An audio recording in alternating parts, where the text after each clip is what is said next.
Black fungus అనే మాటే వినిపిస్తోంది. అసలు ఏమిటి ఫంగస్? దీనివల్ల ఎలాంటి ప్రమాదం పొంచి ఉంది? మనం ముందుగానే ఎలా గుర్తించాలి? ఈ వివరాలు తెలుసుకుందాం. దీనిపై మాట్లాడేందుకు స్టార్ హాస్పిటల్ చెందిన డాక్టర్ పివిఎన్ మూర్తి కన్సల్టెంట్ ఈఎన్టీ మనతో సిద్ధంగా ఉన్నారు. నమస్తే డాక్టర్ గారు. నమస్తే అండి. ఇప్పుడు ఎక్కడ విన్నా ఈ బ్లాక్ ఫంగస్ అనేది ఒక టెర్రర్లా అయిపోయిందండి. అసలు వాట్ ఈస్ దిస్ ఫంగస్ అండి? సో బ్లాక్ ఫంగస్ అంటే మనం చూసిన వెంటనే దాని యొక్క ఫిజికల్ క్యారెక్టరిస్టిక్స్ ప్రకారము అది నల్లగా ఉంటే దాన్ని బ్లాక్ ఫంగస్ అంటున్నారండి. సైంటిఫికల్ గా దీన్ని మ్యూకార్మైకోసిస్ అంటారు. సో ఈ మ్యూకార్మైకోసిస్ ఎందుకు వస్తుంది, ఎందుకు ఇప్పుడు ఇంత పాండమిక్ వచ్చింది, కోవిడ్ తర్వాత సెకండ్ వేవ్ తర్వాత ఎందుకు మనం అందరం వింటున్నామంటే, ఫస్ట్ వేవ్ అప్పుడు మనము వేసుకునేటువంటి మందులు ఏంటంటే పారాసిటమాల్, హెచ్సిక్యూ అనే డ్రగ్స్ ఎక్కువగా వాడాము. అదే సెకండ్ వేవ్ వచ్చినప్పుడు, కోవిడ్ వచ్చినప్పుడు మనం ఏం చేస్తున్నామంటే ఈ సెకండ్ వేవ్ వల్ల వైరస్ అనేది చాలా సార్లు మ్యూటేషన్స్ అయినాయి. సో మ్యూటేషన్స్ అవడం వల్ల దాని యొక్క పెథోఫిజియాలజీ అంతా మారిపోయింది. మారిపోవడం వల్ల మనకు బాడీలో ఇమ్యూన్ రెస్పాన్స్ అనేది తగ్గించేస్తుంది. సో మన ఇమ్యూనిటీ లెవెల్స్ బాగా తగ్గిపోతుంది. అదే విధంగా మనము ఈ సెకండ్ వేవ్ లో మనం అందరికీ తెలిసినటువంటి drugs, steroids, antibiotics and antiviral drugs combination వేసాం. సో దీనివల్ల ఏమవుతుందంటే ఈ యాంటీవైరల్ డ్రగ్స్, స్టెరాయిడ్స్ అనే కాంబినేషన్ వెరీ వరస్ట్ కాంబినేషన్. అలాగే ఏమవుతుందంటే మనకు తెలియకుండానే మనకు షుగర్ ఉన్నా లేకపోయినా సరే మనం స్టెరాయిడ్స్ వాడడం వల్ల మన బాడీలో ఉన్నటువంటి షుగర్స్ పెరిగిపోవడం వల్ల సో ఫంగస్ కి ఇది ఒక అనుకూల వాతావరణం ఏర్పడుతుంది. అలాగే మన బాడీలో ఉన్నటువంటి ఇమ్యూనిటీ తగ్గిపోవడం వల్ల కూడా అనుకూల వాతావరణం ఏర్పడడం వల్ల మనకి ఈ బ్లాక్ ఫంగస్ అనేది జబ్బు అనేది మనకు వస్తూ ఉంది. అంటే డాక్టర్ గారు, ఇది బ్లాక్ ఫంగస్ కొత్తది కాదు, మొదటి నుంచి ఉన్నదే. మరి ఈ తరుణంలో ఇప్పుడు ఎందుకని ఎక్కువైందంటారు? సో ఇప్పుడు ఎందుకు ఎక్కువైందంటే వైరస్ యొక్క మ్యూటేషన్స్ వల్ల మనకి ఇమ్యూనిటీ బాగా పడిపోతుంది. అలాగే ఇమ్యూనిటీ తక్కువ ఉన్నప్పుడు మనం వాడేటువంటి స్టెరాయిడ్స్ వల్ల ఇమ్యూనిటీ యొక్క రెస్పాన్స్ మనకి న్యూట్రోఫిల్స్ ఏవైతే ఉన్నాయో వీటి యొక్క రెస్పాన్స్, ప్రొటెక్టింగ్ కెపాసిటీ, దాని యొక్క ఫంక్షనాలిటీ అని తగ్గిపోవడం వల్ల సో ఫంగస్ అనేది నార్మల్గా ఉన్నటువంటి ఫంగస్ కూడా సో ఏమవుతుందంటే అది మనకి పెథోజన్ కింద కన్వర్ట్ అవుతుంది. సో కోవిడ్ వచ్చిన పేషెంట్ లో ఎక్కువ మందిలో ఇంట్రావాస్కులర్ కోయాగ్యులేషన్ అంటాం. సో అందుకోసమే ఆ విధంగా కూడా ఫంగస్ కూడా ఏమవుతుందంటే వాస్కులర్ యొక్క లూమెన్ ఎండోథీలియం డ్యామేజ్ చేసుకుంటూ పోతుంది. సో కాంబినేషన్ ఆఫ్ టూ అంటే ఒకటి ఎండోథీలియల్ డ్యామేజ్, రెండోదేమో ఇంట్రావాస్కులర్ కోయాగ్యులేషన్. ఈ రెండు స్టేట్స్ వల్ల ఏమవుతుందంటే ఫంగస్ అనేది రక్తనాళాలకి బాగా ఎక్కువగా స్ప్రెడ్ అయిపోవడం వల్ల ఎక్కువ సీరియస్ కండిషన్స్ లోనే మనం చూడగలుగుతున్నాం. రైట్, ఒక కాలర్ తీసుకుందామండి. ఆదిలాబాద్ నుంచి దీపక్ గారు లైన్ లో ఉన్నారు. హలో, నమస్కారం మేడం. నమస్తే అండి, అడగండి దీపక్ గారు. హలో, నమస్కారం అండి. హలో, నమస్కారం సార్. హలో దీపక్ గారు చెప్పండి. డాక్టర్ గారు వినగలుగుతున్నారు, మీ క్వశ్చన్ అడగండి. అన్న వాపు వస్తుంది, కంట్లో వాపు వస్తుంది. అవునవును. ఎన్ని రోజుల నుంచి ఉందండి కన్ను వాపు? ఈ 20 days అవుతుంది సార్. 20 రోజుల నుంచి ఫస్ట్ 2 రోజుల నుంచి ఉందండి. 20 days నుంచి ఉందంటండి. 20 days నుంచి ఉందా? అవును సార్. ఫస్ట్ కుడి కన్ను పక్కన కొద్దిగా వాపు వచ్చింది సార్. ఓకే. దాని తర్వాత అది కన్నుకు వచ్చింది, కుడి కన్నుకు. కుడి కన్నుకు వాపు వచ్చి ఒక వారం రోజులు ఉన్న తర్వాత తగ్గింది, మళ్ళీ ఎడమ కన్నుకు వచ్చింది సార్. ఓకే. ఎడమ కన్నుకు వచ్చి మళ్ళీ తగ్గింది, మళ్ళీ నిన్నటి మళ్ళీ ఎడమ కన్నుకు వస్తుంది సార్, వాపు వస్తుంది. స్వెల్లింగ్ 2 eyes కి వస్తుందంట. అవునవును. ముఖ్యంగా మీకు కోవిడ్ వచ్చిన తర్వాత మీకు షుగర్ ఉన్నట్లయితే ఆ తర్వాత కంటి వాపు కానీ, ఈ దవడ వాపు కానీ, నొప్పి కానీ, పంటి నొప్పి కానీ ఉన్నట్లయితే కంపల్సరిగా మనము డాక్టర్ని సంప్రదించాల్సినటువంటి అవసరం ఎంతైనా ఉంది. దీంట్లో ఈఎన్టీ డాక్టర్ని కలవడం అనేది చాలా ముఖ్యమైన విషయం. ఒకసారి మీరు డాక్టర్ని కలిస్తే డాక్టర్ మిమ్మల్ని ఎగ్జామిన్ చేసుకుంటారు. ఆ తర్వాత నేసల్ ఎండోస్కోపీ అనేది ఒక ప్రక్రియ చేసిన తర్వాత మనకు ముక్కు లోపల బ్లాక్ ఫంగస్ ఉందా లేకపోతే బ్యాక్టీరియల్ ఇన్ఫెక్షన్ ఉందా ఏముందనేది మనకు నిర్ధారణ చేసుకోవడం వీలవుతుంది. ఆ తర్వాత డాక్టర్ సలహా మేరకు స్కానింగ్ అనేది అంటే సిటీ స్కానింగ్ కావచ్చు, ఎంఆర్ఐ స్కానింగ్ కావచ్చు, దానికి సంబంధించినటువంటి స్కానింగ్ ఏ యొక్క అవయవాలకు మనకు అఫెక్ట్ అయిందో దాని ప్రకారంగా స్కానింగ్ తీయించుకుంటే మనకు లోపల ఎటువంటిది మనకు ఫంగస్ ఉందా లేదా, లేకపోతే ఉంటే ఎంత మటుకు డ్యామేజ్ అయింది, దానికి ఎటువంటి మనం జాగ్రత్తలు తీసుకోవాలి అనే విషయాన్ని మనం క్షుణ్ణంగా తెలుసుకోవచ్చు డాక్టర్ దగ్గర నుంచి. రైట్ డాక్టర్ గారు, ఈ బ్లాక్ ఫంగస్ లక్షణాలు ఎలా ఉంటాయి, సిమ్టమ్స్ ఎలా ఉంటాయి, ఎలా గుర్తించాలంటారు? సో ఇప్పుడు మనకు మాట్లాడినట్టుగా కన్ను వాపు రావడం కానీ, మన తెల్లగుడ్డ అనేది కొంచెం రెడ్ కలర్ అవ్వడం కానీ, కన్ను చుట్టూ కనురెంబలు అంటే పై రెప్ప కానీ కింది రెప్పలు కానీ వాపు రావడము, చీకు వాపు రావడం కానివ్వండి, పండ్లు టూత్ పెయిన్, ఈ పండ్లు ఊడిపోవడం కానివ్వండి, పెయిన్ రావడం కానివ్వండి, మన యొక్క ఫేస్ పైన డల్ పెయిన్ ఉంటుంది. అంటే అది సివియర్ గా ఉండదు, అలా డల్ పెయిన్ ఉంటుంది. మన సెన్సేషన్ తగ్గిపోవడం కానీ ఇటువంటి లక్షణాలు మనం చూస్తూ ఉంటాము. రైట్, ఇంకో కాలర్ ఉన్నారండి, కృష్ణ గారు. హలో చెప్పండి. కృష్ణ గారు నమస్తే అండి. ఈ సమస్య ఏంటో చెప్పండి, డాక్టర్ గారు ఉన్నారు. ఈ చెవులో వినికిడి తక్కువ వస్తుందండి. హలో, కొంచెం గట్టిగా మాట్లాడరా కృష్ణ గారు ప్లీజ్. వినికిడి తక్కువ వస్తుందండి. వినికిడి తగ్గిందంట డాక్టర్ గారు. సార్ ఇప్పుడు ఈ బ్లాక్ ఫంగస్ యొక్క మనం గురించి మాట్లాడుకుంటున్నాము. వినికిడి తగ్గడం అనేది దీనికి సంబంధించినటువంటిది లేదు. ఎందుకంటే ఎప్పుడైతే వినికిడి తగ్గాలంటే ఈ బ్లాక్ ఫంగస్ బ్రెయిన్ వరకు వెళ్ళాలండి. కానీ ఇంతవరకు మేము బ్రెయిన్ వరకు వెళ్ళిన పేషెంట్లనే మేము చూడలేదు. సో వినికిడి లోపం అనేది మేబీ మీకు ముందు నుంచే ఉండిండొచ్చు. అది ఏంటి డాక్టర్ని కలిస్తే మీకు తగినటువంటి వైద్యము చేయించుకుంటే మంచిగా ఉంటుందండి. రైట్, ఇంకో కాల్ రండి, బాబు గారు లైన్ లో ఉన్నారు. హలో బాబు గారు. నమస్తే అండి. నమస్తే అండి, చెప్పండి మీ సమస్య ఏంటో, డాక్టర్ గారు ఉన్నారు. అలాగే చెప్పండి బాబు గారు. నమస్కారం అండి. అదే ఈ బ్లాక్ ఫంగస్ మీద డాక్టర్ గారిని కొన్ని సలహాలు అడుగుతానండి. అడగండి బాబు గారు చెప్పండి. ఏమి లేదండి, ఈ బ్లాక్ ఫంగస్ అన్నది ఓన్లీ కరోనా పాజిటివ్ వచ్చి తగ్గిన వాళ్ళకే వస్తుందా, లేకపోతే వాళ్ళ నుంచి మామూలుగా కరోనా లేని వాళ్ళకి కూడా ఇది సంక్రమించే అవకాశం ఉన్నదా? సో మంచి క్వశ్చన్ అడిగారు బాబు గారు. ఈ బ్లాక్ ఫంగస్ అనేది ముఖ్యంగా షుగర్ ఉన్న వాళ్ళకి, అంటే డయాబెటిక్ ఉన్న వాళ్ళకి, ఆర్గాన్ ట్రాన్స్ప్లాంట్ చేస్తున్న వాళ్ళకి, ఇమ్యూనో సప్రెషన్ ఉన్న వాళ్ళకి, వాళ్ళలో రొటీన్ గా మేము చూస్తూ ఉంటాం. కానీ ఇప్పుడు ఈ తరుణంలో కరోనా వచ్చిన తర్వాత ఆ రికవర్ అయినటువంటి పేషెంట్లలో ఎక్కువ శాతం మేము చూస్తున్నామండి. సో మామూలుగా అయితే ఇది అందరిలో ఉండదు, నార్మల్ పీపుల్లో ఉండదు. ఓన్లీ ఇమ్యూనో సప్రెషన్ అంటాం. అంటే ఆర్గాన్ ట్రాన్స్ప్లాంటేషన్ చేసిన వాళ్ళలో మనం స్టిరాయిడ్స్ పెట్టుకుంటాం. కొందరికి రొమటాయిడ్ ఆర్థరైటిస్ కానివ్వండి, ఇలా ఆటో ఇమ్యూన్ డిసీజ్ ఉన్నటువంటి ఎక్కువ కాలం నుంచి ఈ స్టిరాయిడ్స్ వాడడం వల్ల సో వాళ్ళలో ఫంగస్ అనేది చూస్తూ ఉంటాం. వాళ్ళలో కూడా మేము బ్లాక్ ఫంగస్ అనేది వెరీ రేట్ గా చూస్తాం. సంవత్సరానికి 1.5 years ఒకసారి చూస్తూ ఉంటాం. కానీ ముఖ్యంగా వాళ్ళలో కూడా ఎవరైతే ఈ స్టిరాయిడ్స్ తీసుకున్న వాళ్ళు కూడా మేము క్రానిక్ ఫంగస్ అనే స్టడీస్ అని చూస్తుంటాం. అంటే ఫంగల్ బాల్ అది లోపల ఉంటుంది కానీ మన యొక్క అవయవాలకి చొచ్చుకుపోదు. సో ఇప్పుడు ఈ కరోనా రావడం వల్ల అంటే మన ఇమ్యూన్ రెస్పాన్స్ వెరీ సివియర్గా అఫెక్ట్ అవడం వల్ల మన ఇమ్యూనిటీ బాగా తగ్గిపోవడం వల్ల ఇదైతే నార్మల్గా ఉన్నటువంటి ఫంగస్ కూడా మన యొక్క అవయవాలకు చొచ్చుకుపోవడం వల్ల ఇటువంటి సీరియస్ కండిషన్స్ మనం ఫేస్ అవుతున్నామండి. రైట్ డాక్టర్ గారు, ఈ బ్లాక్ ఫంగస్ అనేది ఏ పార్టీకి తొందరగా ఎఫెక్ట్ అవుతుంది అంటారు? ముఖ్యంగా ఈ బ్లాక్ ఫంగస్ అనేది నోస్ ఎక్కువగా అఫెక్ట్ అవుతుంది. నోస్ పారాలసిస్ సెన్సెస్ అంటామండి.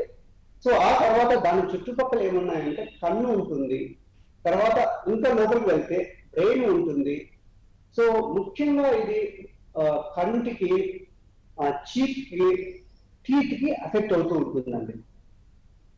అంటే ఇది అశ్రద్ధ చేస్తే ఎలాంటి దుష్ప్రభావాలు చవి చూడాల్సి వస్తుంది అంటారు డాక్టర్? మంచి క్వశ్చన్ అడిగారండి. సో అశ్రద్ధ చేస్తే అంటే ఏదైతే మనం ఎర్లీ స్టేజ్ లో ఫస్ట్ డే కానీ, సెకండ్ డే కానీ, థర్డ్ డే కానీ మనకు 5 days లోపల కానీ మనం కానీ దీన్ని మనం వైద్యానికి మనం తీసుకున్నట్టయితే సో మనం ఈ యొక్క కాంప్లికేషన్ అంటే ఐకి స్ప్రెడ్ అవ్వడం కానివ్వండి, కీకి స్ప్రెడ్ అవ్వడం కానివ్వండి, లోపలికి ఇంట్రాక్రేనియల్ స్ప్రెడ్ అంట, లోపలికి స్ప్రెడ్ అవ్వడం కానివ్వండి, ఇటువంటి వాటిని మనం కాపాడుకోవచ్చు. లేకపోతే మన యొక్క విజన్ పోవడానికి అవకాశం ఉంటుంది, దృష్టిలోకి రావడానికి అవకాశం ఉంటుంది, తర్వాత రెండుగా కనిపించే అవకాశం ఉంటుంది, తర్వాత బ్రెయిన్ లోకి వెళ్ళిపోతే చనిపోయే అవకాశం కూడా చాలా చూస్తున్నామండి ఈ యొక్క black fungus. Right right caller ఉన్నారండి, శ్రీధర్ గారు లైన్లో ఉన్నారు. హలో హలో శ్రీధర్ గారు. మేడం నమస్తే అండి, మీ సమస్య చెప్పండి. మా ఫాదర్ కు మదర్ కు రీసెంట్ గా కోవిడ్ వచ్చి తగ్గిందండి, నెగిటివ్ వచ్చింది 3 days బ్యాక్. వినపడుతుందండి? వినిపిస్తోంది, చెప్పండి. సో మా ఫాదర్ వచ్చి డయాబెటిక్ అండి, మదర్ నార్మల్. మేము ఎటువంటి నార్మల్ డైట్ తోనే నార్మల్ గానే క్యూర్ చేశాం సార్. ఎటువంటి మందులు వాడలేదు, ఓన్లీ పారాసిటమాల్ తప్ప. No steroids, nothing. Home quarantine లోనే ట్రీట్ అయిందండి. ఇప్పుడు దీనికి బ్లాక్ ఫంగస్ గురించి ఎటువంటి జాగ్రత్తలు తీసుకోవాలి? బ్లాక్ ఫంగస్ గురించి స్పెషల్ గా జాగ్రత్తలు అంటే మనకు కరోనాకు వ్యాక్సిన్ అయినట్టు బ్లాక్ ఫంగస్ కి వ్యాక్సినేషన్ అనేది లేదు సార్. సో బ్లాక్ ఫంగస్ రాకుండా అంటే మనం మాస్క్ పెట్టుకోవాలి ఫస్ట్ థింగ్. రెండోదంటే నేసల్ వాషింగ్ అంటామండి, అంటే జలనిధి అంటాం. మనం యోగా ప్రక్రియలో మనం జలనిధి చేస్తూ ఉంటాము, అంటే సాల్ట్ వాటర్ తోటి ముక్కుని జలనిధి ప్రక్రియ చేస్తూ ఉంటే కొంతవరకు దీన్ని అరికట్టడానికి అవకాశం ఉందండి. రైట్, ఇంకో కాలర్ అండి, శ్రీనివాసులు గారు లైన్లో ఉన్నారు. హలో శ్రీనివాసులు గారు, నమస్తే అండి. నమస్తే madam, good evening madam. Good evening, చెప్పండి మీ సమస్య ఏంటి, డాక్టర్ గారు ఉన్నారు. మేడం మాకు బ్లడ్ క్యాన్సర్ ఉంది. హలో చెప్పండి చెప్పండి. నమస్తే మేడం. చెప్పండి సార్, వింటున్నాను నేను. Good evening sir. Good evening అండి. గుడ్ ఈవినింగ్ అండి. దీనివల్ల ఈ బ్లాక్ ఫంగస్, ఈ కోవిడ్ ఏమైనా ఎఫెక్ట్ వస్తాయా సార్? సార్ ఇప్పుడు బ్లడ్ క్యాన్సర్ ఉన్న వాళ్ళకు కూడా మీరు చాలా కాలం నుంచి స్టెరాయిడ్స్ కూడా వాడుతూ ఉంటారు, కొన్ని ఇమ్యూనో సప్రెషన్ డ్రగ్స్ కూడా వాడుతూ ఉంటారు. ఇటువంటి వాళ్ళకి ముఖ్యంగా ఇండోలెంట్ ఫంగస్ అంటాం, లేదా ఫంగల్ బాల్ అంటామండి, అటువంటి మాత్రమే డెవలప్ అవుతుంది. కానీ ఒకవేళ కోవిడ్ కూడా అటాక్ అవుతే దానిపైన కంపల్సరీగా బ్లాక్ ఫంగస్ కూడా రావడానికి అవకాశం ఉంటుంది. ఒక్కొక్కసారి మనం ఏంటంటే 2 ఫంగల్ పెటాల్స్ కూడా చూడొచ్చు, ఆస్పర్జిల్లస్ అనేది ఒకటి, అండ్ 2 బ్లాక్ ఫంగస్ కూడా ఓవర్ దట్ రావడానికి అవకాశాలు ఉన్నాయండి. సో మనం ఏంటంటే జాగ్రత్తలు తీసుకుంటే మనం ఈ బ్లాక్ ఫంగస్ నుంచి దూరం చేసుకోవచ్చు. సార్, ఈ బ్లాక్ ఫంగస్ ని నిర్ధారించడానికి ఎలాంటి పరీక్షలు చేస్తారండి? ముఖ్యంగా బ్లాక్ ఫంగస్ నిర్ధారించడానికి పేషెంట్ చెప్పినటువంటి సింటమ్స్ ఫస్ట్ మనం ఎగ్జామిన్ చేసుకున్న తర్వాత, అంటే ఫేషియల్ వాపు కానివ్వండి, నమ్నెస్ కానివ్వండి, కంటి వాపు కానీ, కంటి చూపు మందగించడం కానీ, రెండుగా కనిపించడం కానీ, ఇటువంటి లక్షణాలు ఫస్ట్ పేషెంట్ చూసిన తర్వాత ఎండోస్కోపీ, నేసల్ ఎండోస్కోపీ ఒకసారి చూసిన తర్వాత దాని లోపల బ్లాక్ కలర్ గా కానీ ఏదైనా కనపడుతుందండి. ఆ తర్వాత CT scan, MRI scan with contrast enhancements చేసుకుంటే మనకి యాక్చువల్ గా ఎంతవరకు మనకు స్ప్రెడ్ అయింది, అది బ్లాక్ ఫంగసా కాదా, లేకపోతే సెకండరీ సూపర్ యాడెడ్ ఇన్ఫెక్షనా, లేకపోతే ఆస్పర్జిల్లస్ అనే ఇంకొక వైట్ ఫంగసా అని వ్యాధిని నిర్ధారించవచ్చు. రైట్, అజయ్ గారు ఉన్నారు లైన్లో. హలో అజయ్ గారు, నమస్తే అండి. నమస్కారం మేడం. చెప్పండి మీ సమస్య ఏంటో, డాక్టర్ గారు వింటున్నారు. మేడం నాకు కరోనా వచ్చి తగ్గింది మేడం.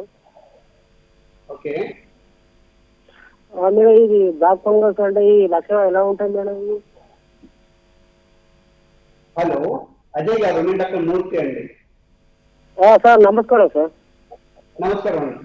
బ్లాక్ ఫంగస్ ముఖ్యంగా ఈ తరుణంలో ఈ రెండు నెలల నుంచి బ్లాక్ ఫంగస్ కరోనా వచ్చిన వాళ్ళలో ఎక్కువ శాతం చూస్తున్నామండి. ముఖ్యంగా ఏంటంటే మన ఒక సైడ్ ఫేస్ లాగడం కానివ్వండి, లేదంటే డల్ పెయిన్ ఉన్నట్టు కానివ్వండి, వాపు రావడం కానీ, లేదంటే కన్ను వాపు రావడం కానివ్వండి, కన్ను చిన్నగా అవ్వడం కానీ, మన యొక్క కనురెప్పలు వాపు రావడం కానివ్వండి. ఓకే, ఇంకా ముక్కులో నుంచి బ్లడ్ స్టెయిన్డ్ డిశ్చార్జ్ అంటే రక్తంతో కూడినటువంటి మనకి చీమి లాంటి సెక్రీషన్స్ రావడం కానీ జరుగుతూ ఉంటుందండి. ఇటువంటి లక్షణాలు ఉంటే మనము తక్షణమే ఈఎన్టీ డాక్టర్ని సంప్రదించి తగినటువంటి జాగ్రత్తలు తీసుకోవాల్సినట్టుగా తెలుపుతున్నానండి. రైట్, ఇంకో కాలర్ లైన్లో ఉన్నారండి, గాంధీ గారు. హలో గాంధీ గారు, నమస్తే అండి. నమస్తే అమ్మా.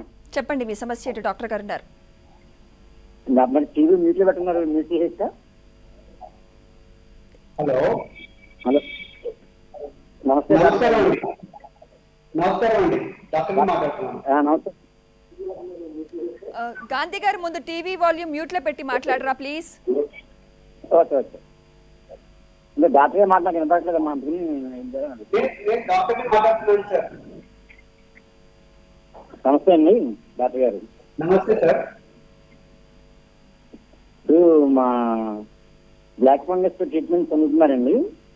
వాళ్ళకి ఏమేంటంటే ఇంజక్షన్స్ అన్ని చేస్తున్నారు కంటిన్యూగా. నెక్స్ట్ స్టెప్ లో ట్యాబ్లెట్స్ వాడాలంటున్నారండి సబ్స్టిట్యూట్ గాను. ఈ ట్యాబ్లెట్స్ ఎన్ని రోజులు వాడాలంటారు సుమారుగా? సార్, బ్లాక్ ఫంగస్ కి ముఖ్యంగా వైద్యం ఏంటంటే ఎండోస్కోపిక్ గా కానివ్వండి, లేదంటే ఒకవేళ ఎక్స్టెన్సివ్ ఉంటే ఓపెన్ అప్రోచ్ కానివ్వండి, ఆ బ్లాక్ ఫంగస్ యొక్క మొత్తం ముఖ్యమైనటువంటి ఆ లోడ్ అంతా తీసేయాలండి. తీసేసిన తర్వాత అట్లీస్ట్ 3 నుంచి 6 వారాల వరకు యాంటీ ఫంగల్ డ్రగ్స్ అనేది ఇంజెక్షన్స్ వాడాల్సింది వస్తుంది. ఇంజెక్షన్స్ లో యాంఫోటెక్సిన్ బి కూడా 2 రకాలండి. లైపోజోమల్ ఉంటుంది అంటే కన్వెన్షనల్ యాంఫోటెక్సిన్ బి కూడా ఉంటుందండి. సో ఒక్కొక్క డ్రగ్ కి ఇప్పుడు ఏంటంటే, ఇప్పుడు పెద్దవాళ్ళలో ఏంటంటే కన్వెన్షనల్ ఇస్తే దానికి తగినటువంటి సైడ్ ఎఫెక్ట్స్ ఎక్కువగా ఉంటాయి. అదే లైపోజోమల్ డ్రగ్స్ ఇస్తే కొంతవరకు మనకు సైడ్ ఎఫెక్ట్స్ తక్కువగా ఉంటాయి. కాబట్టి లైపోజోమల్ యాంఫోటెక్సిన్ బి అనే ఇంజెక్షన్ రోజుకి ఒక్కొక్క కేజీకి 5 మిల్లీగ్రామ్స్ చొప్పున అట్లీస్ట్ 3 వారాల నుంచి 6 వారాల వరకు వాడాల్సింది వస్తుందండి. ఇన్ కేస్ ఎవరీ వీక్ మనకి సింటమ్స్ కానీ తగ్గకుండా ఇంకా ఏదైనా ఎక్కువ కొత్త సింటమ్స్ కానీ వస్తూ ఉంటే మళ్ళీ స్కానింగ్ తీసేసి, ఒకవేళ స్కానింగ్ లో మళ్ళీ ఏదైనా న్యూ చేంజెస్ ఏమైనా ఉంటే ఎండోస్కోపిక్ గా మళ్ళీ డిబ్రైడ్మెంట్ చేసుకోవాలండి. ఇలాగా 2-3 సార్లు కాబట్టి మల్టిపుల్ టైమ్స్ డిబ్రైడ్మెంట్ అవసరం ఉంటుంది. దానికి తగ్గట్టు ఆ టెస్ట్ లో వచ్చినటువంటి దాని ప్రకారంగా మనము ఇంజెక్షన్స్ కూడా కంటిన్యూ చేయాల్సి వస్తుందండి. రైట్, ఇంకో కాలర్ రెడీగా ఉన్నారు, నాగేష్ గారు. నాగేష్ గారు, నమస్తే అండి. మీ సమస్య ఏంటో చెప్పండి, డాక్టర్ గారు వింటున్నారు. హలో హలో, నాగేష్ గారు చెప్పండి. గుడ్ ఆఫ్టర్నూన్ అండి. Hello, good afternoon sir. చెప్పండి సార్. సార్ నా పేరు నాగేష్ అండి. నమస్కారం సార్.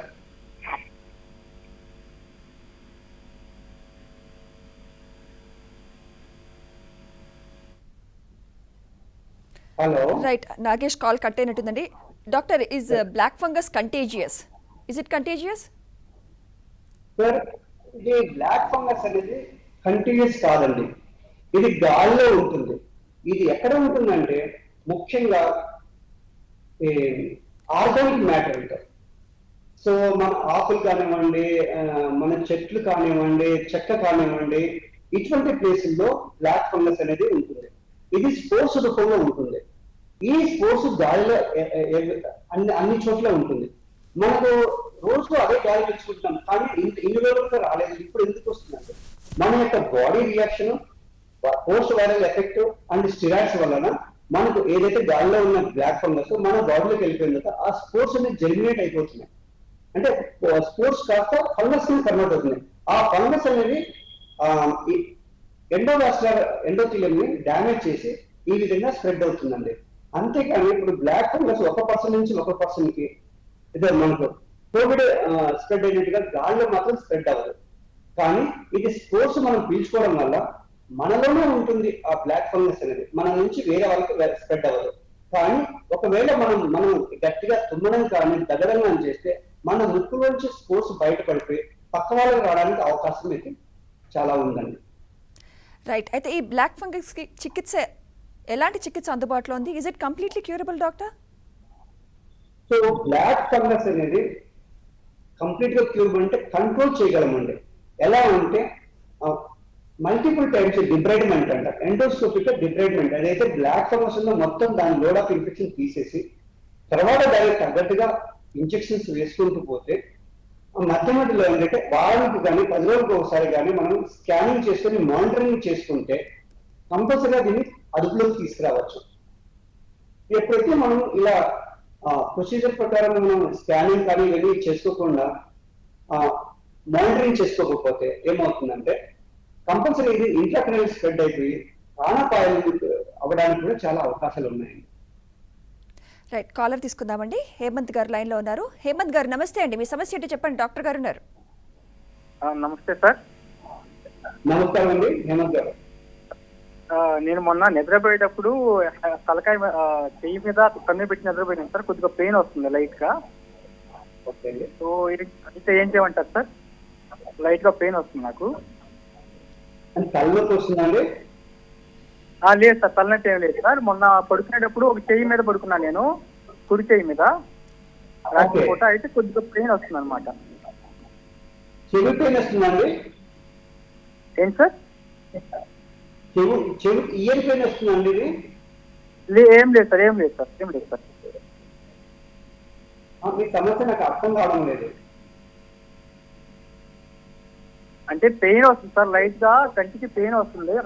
రైట్ అయ్యి ఏం చేయమంటారు అడుగుతున్నాను.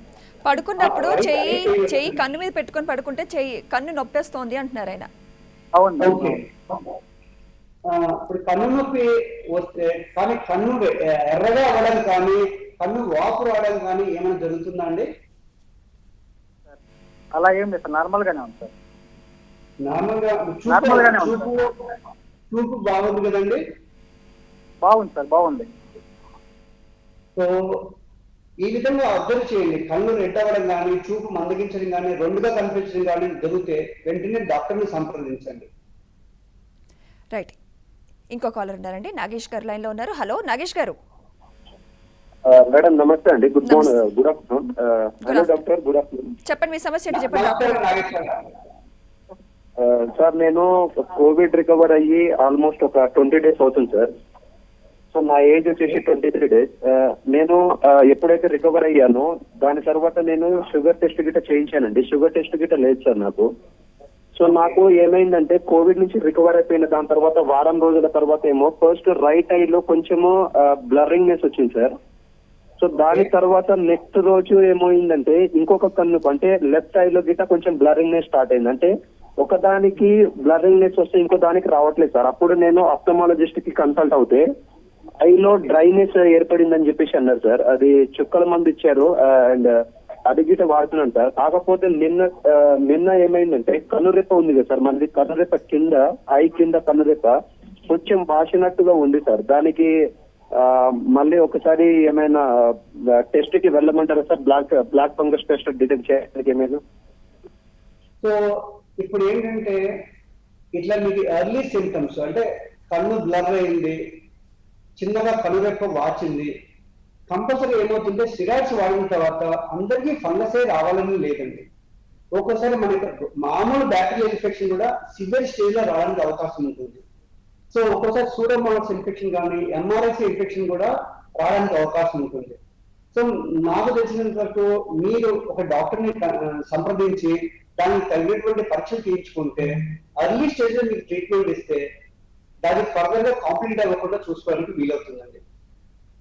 రైట్ డాక్టర్ గారు, ఒకసారి బ్లాక్ ఫంగస్ వచ్చి తగ్గిన తర్వాత మళ్ళీ రిపీట్ అయ్యే ఛాన్సెస్ ఉన్నాయంటారా? తగ్గిన తర్వాత ఎలాంటి జాగ్రత్తలు తీసుకోవాలి? వెరీ గుడ్ క్వశ్చన్ అన్న. ఇప్పుడు మనకు కరోనా పోయిన సంవత్సరం వచ్చింది, అప్పుడు అఫెక్ట్ అయ్యారు. కానీ ఈ సంవత్సరం మళ్ళీ కరోనా సెకండ్ వేవ్ కూడా నడుస్తుంది. కానీ లాస్ట్ ఇయర్ అఫెక్ట్ అయిన వాళ్ళు మళ్ళీ ఈ సంవత్సరం అఫెక్ట్ అయ్యారా లేదనుకుంటే కొంతమంది అయ్యారు, కొంతమంది అవ్వలేదు. కానీ వైరస్ లో అయితే మన బాడీలో యాంటీబాడీస్ డెవలప్ అవుతాయి, కొంతవరకు మనకి ప్రొటెక్షన్ అనేది లభిస్తుంది. కానీ ఫంగస్ కు మాత్రం అటువంటి యాంటీబాడీస్ అనేది డెవలప్ అవ్వతుంది. సో కంపల్సరీగా రావడానికి అవకాశం ఎంతైనా ఉంటుంది. ఇది రావడానికి అవకాశం ఏంటంటే మనకు షుగర్ లెవెల్స్ ఫస్ట్ ఇంపార్టెంట్, తర్వాత దానిపైన స్టెరాయిడ్స్ వాడడం వల్ల ఎక్కువ శాతం మనకు రావడానికి అవకాశం ఎక్కువగా ఉంటుంది.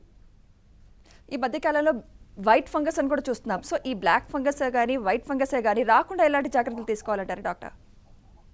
సో ఇది ముఖ్యంగా అంటే దీనికి రాకుండా జాగ్రత్తలు అంటే వ్యాక్సినేషన్ అటువంటిది లేదండి.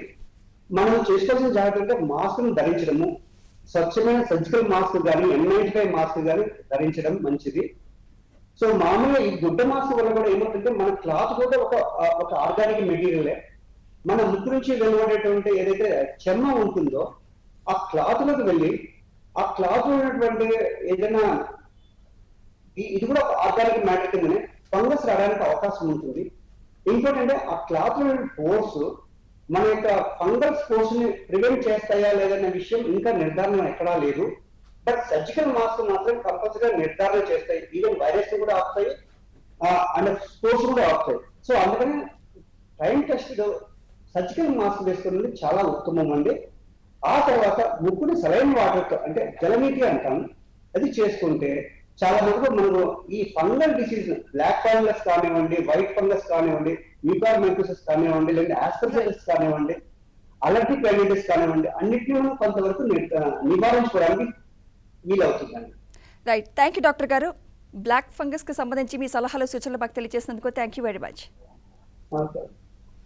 ఇది ఇవాల్టి ఏబిఎన్ క్లినిక్. విన్నారు కదా, mask is a must. Take care.